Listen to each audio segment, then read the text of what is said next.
In this video, we will finally learn about the clustering step itself.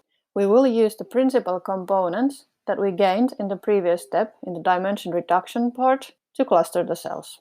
We will also take a look how to visualize the clusters using the scRNA or UMAP, which are dimension reduction methods. We learned about scRNA and UMAP in the previous videos. We will take a quick look on those as well, but we will mostly focus on clustering. So the main purpose of the clustering step is to divide the cells into distinct groups based on their gene expression. As you remember, our data is big and complex. It has lots of cells, lots of genes, and lots of noise. So instead of using genes for the clustering, we use the principal components. So we also need a clustering method that can cope with these things.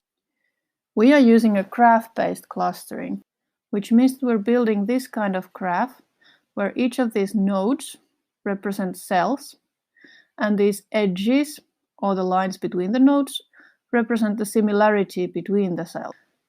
The graph is built using the shared nearest neighbor approach, and when we cut the graph into these clusters, we use this Louvain algorithm. Let's take a closer look.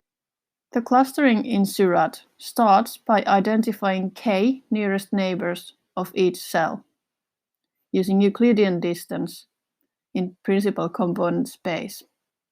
So let's imagine that these dots are now our cells in the principal component space, meaning that if we chose 10 principal components to continue the analysis with, our principal component space is 10-dimensional.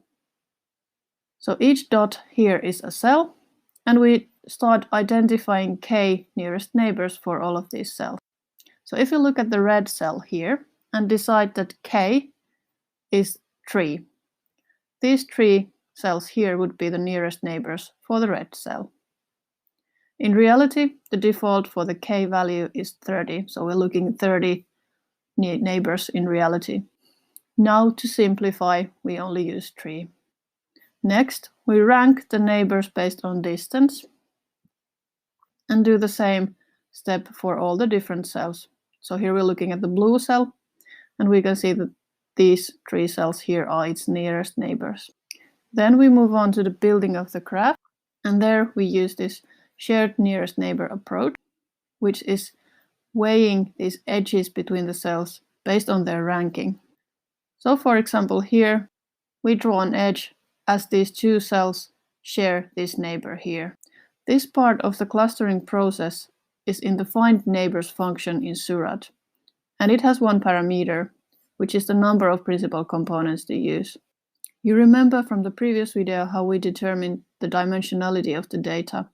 So the number of principal components given as a parameter determines the dimensionality of our principal component space here. When we have built the whole graph, so determined all the edges between the different cells here, we use an algorithm to cut this full graph into subgraphs or clusters by optimizing modularity. This Louvain algorithm is used by default. This step is included in the find clusters function in scRNA, and there's one parameter for that, which is the granularity. Let's take a closer look at the parameters for this step. The first parameter is the number of principal components to use. You learned in the previous video how to decide how many components to include, but you can experiment with different values, and if you're not quite sure, use a higher number rather than a smaller one. The other parameter is the resolution for granularity, which is sort of a one parameter to rule them all. You can try increasing the value, which should lead to more clusters. Values between 0.4 and 1.2 are typically good for single-cell datasets of around 3,000 cells. So if you have more cells than 3,000, you can try with a little bit higher resolution. So after the clustering step, we want to visualize the clustering result. And for that, we use dimension reduction method, scRNA or UMAP. We learned about this in the previous video. The plot resulting from scRNA or UMAP is gray by default, but the tool colors it based on the clustering result from the previous step. So your job here is to check how well the groupings found by tsne or UMAP matches with the cluster colors. So for example here, it's matching very nicely.